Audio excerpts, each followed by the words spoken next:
Hello दोस्तों, स्वागत है आप सभी का मेरे यूट्यूब चैनल सीडीपी की पाठशाला में। मैं आज आपके लिए ईवीएस की एक क्लास लेके आया हूं जो सीटेट दिसंबर में होने वाली परीक्षा इसके लिए बहुत ज़्यादा उपयोगी है। आज इसमें हम आप लोगों को पढ़ाएंगे कुछ महत्वपूर्ण तिथियां हैं, कुछ स्थल हैं एवं अभयारण्य हैं। इनके बारे में आज आपको बताऊंगा। पर्यावरण दिवस, आंदोलन, अंतर्राष्ट्रीय सम्मेलन, राष्ट्रीय उद्यान, पक्षी अभयारण्य, टाइगर रिजर्व, इन सबसे आज के बारे में मैं आज आप लोगों को बताऊंगा। सबसे पहला पॉइंट है पर्यावरण दिवस महत्वपूर्ण है।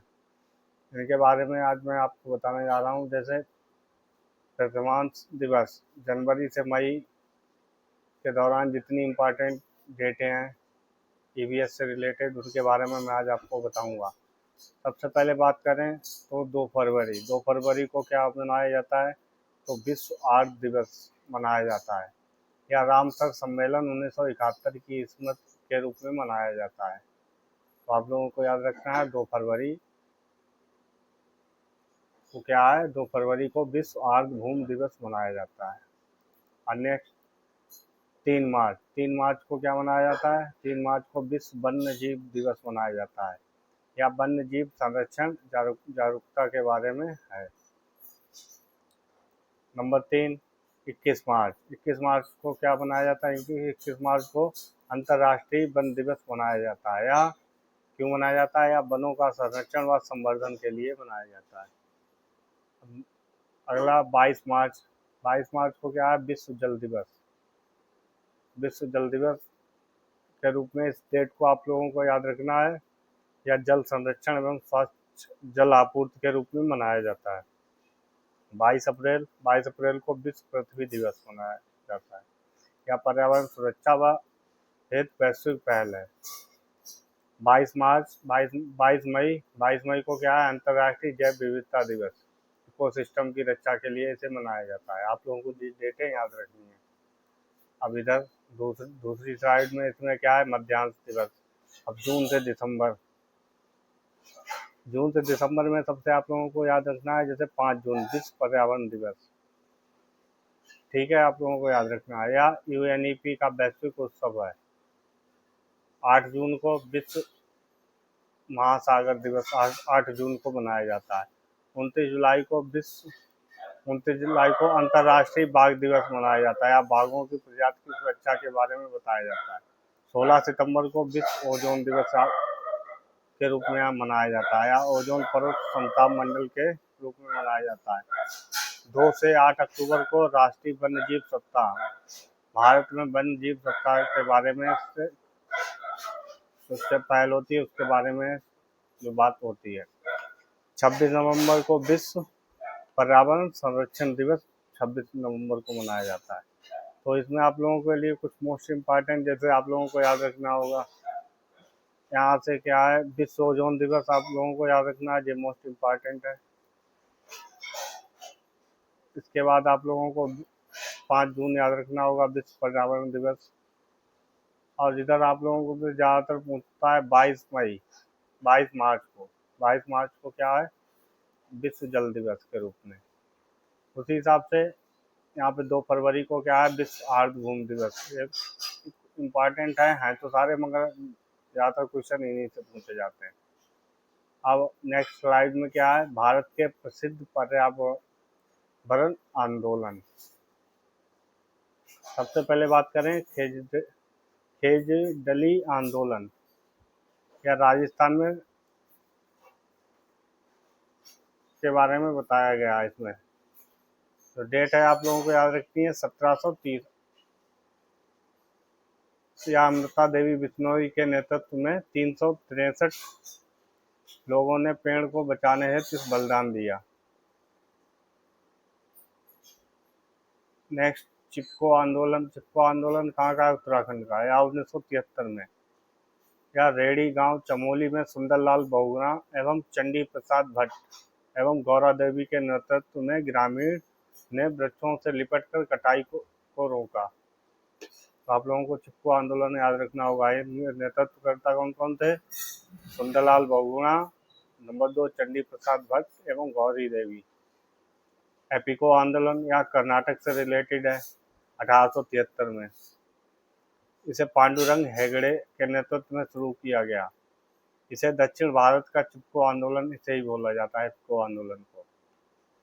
अब नेक्स्ट मुख्य संदेश क्या है, ये आंदोलन क्यों चलाए गए? ये चलाए गए कि प्रकृति वृक्षों की रक्षा हेतु अहिंसक एवं जन आधारित पर्यावरण सत्याग्रह के बारे में बताया गया। अब आता है अन्य प्रमुख आंदोलन व स्थल। जैसे नंबर 1 क्या है, साइलेंट वैली एवं नर्मदा एवं टिहरी के बारे में बताया गया है। साइलेंट वैली केरल में 1973 कुंती पुजा नदी पर जल विद्युत परियोजना के विरोध में सदाबहार वर्षा वनों की सुरक्षा हेतु इसे सफल आंदोलन के बारे में इससे बात जो बताई गई है साइलेंट वैली से। नर्मदा बचाओ आंदोलन या मध्य प्रदेश एवं गुजरात से रिलेटेड है। या इसकी जो नेतृत्व करता है वो मेघा पाटकर व बाबा आमटे के नेतृत्व में विशाल बांधों के विस्थापन के विरोध में आंदोलन चलाया गया, नर्मदा बचाओ आंदोलन। इसके कौन कौन है संस्थापक? एक है मेघा पाटकर और दूसरे हैं बाबा आमटे। टिहरी बांध परियोजना उत्तराखंड से रिलेटेड है। या भागीरथी नदी एवं टिहरी बांध के निर्माण में पर्यावरणीय खतरों के विरुद्ध में चलाया गया। तो आप लोगों को ये भी याद रखना होगा। अब आता है अंतर्राष्ट्रीय पर्यावरण सम्मेलन। इसमें आप लोगों के सामने डेटें दी हैं, स्थान दिया हुआ है, सम्मेलन मतलब कहाँ, किस कारण और कहाँ इसका मतलब निर्णय लिए जाते हैं, जो प्रभाव। सबसे पहले बात करें 1972 में क्या है, स्टॉकहोम स्वीडन जो कंट्री है उसके वहाँ पे है इसका मतलब जो कार्यालय है। इसमें क्या होता है, इसमें मानव पर्यावरण सम्मेलन इसे ही बोला जाता है, स्टॉकहोम सम्मेलन को। यूएनईपी की स्थापना 5 जून को पर्यावरण दिवस घोषित किया। यूएनईपी की स्थापना में 5 जून को पर्यावरण दिवस घोषित इसी से हुआ।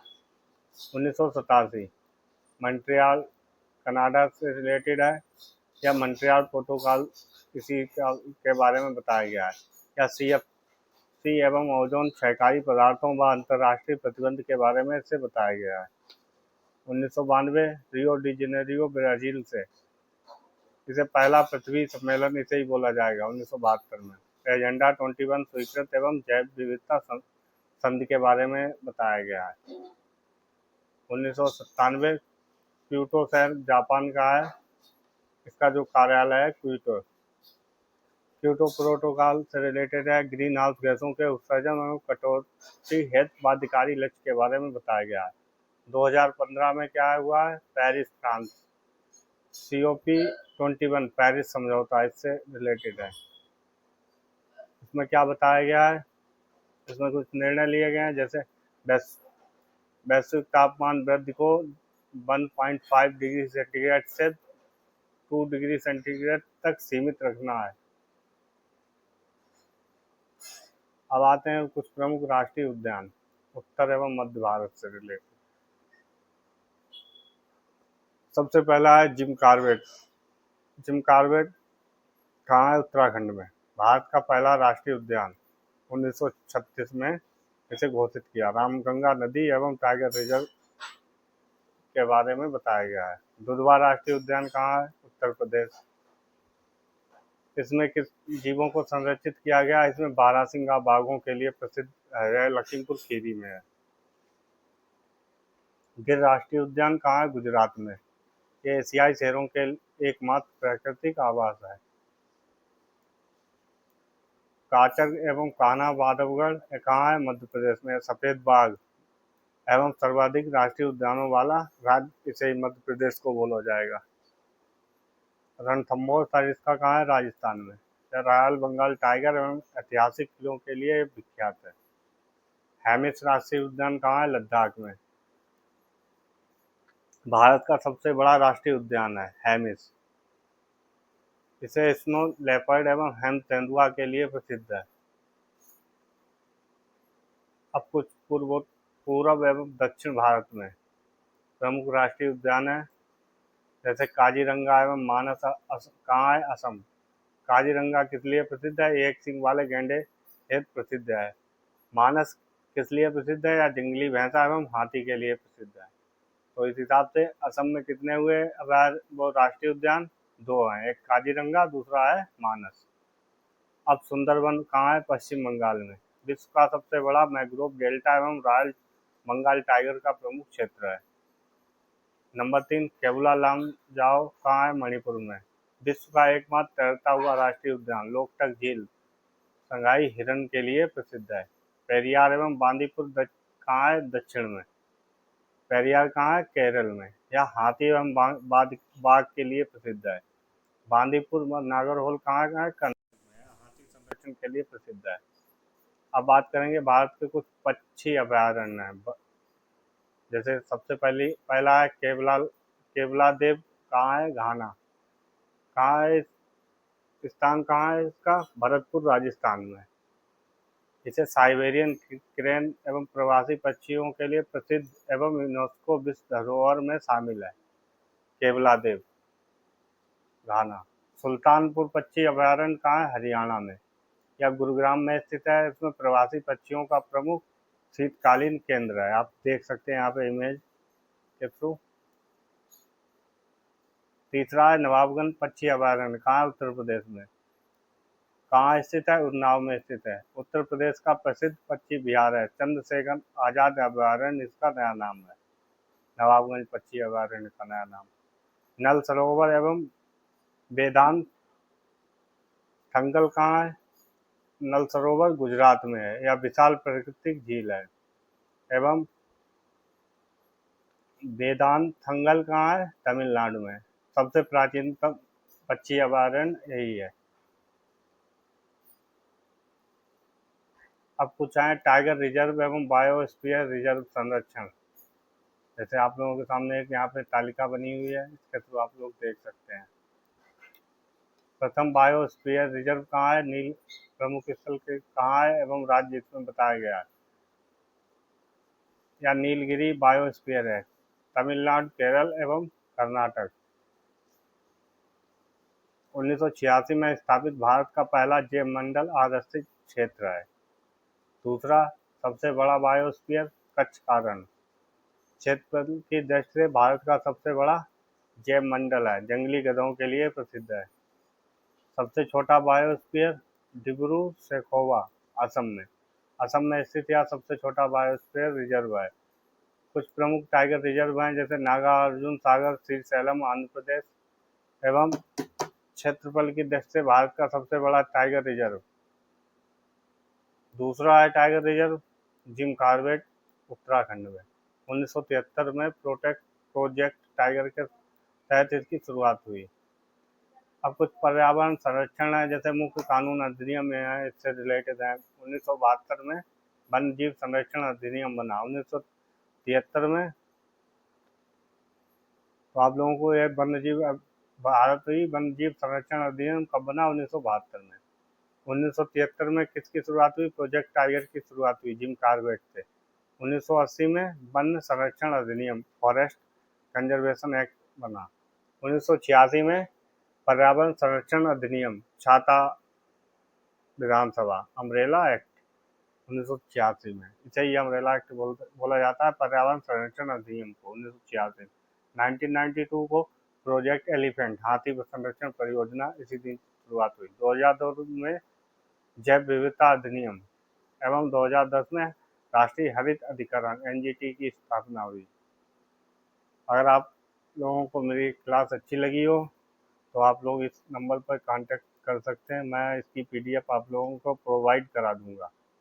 अगर आप लोगों को मेरी क्लास अच्छी लगी तो लाइक करें, सब्सक्राइब करें।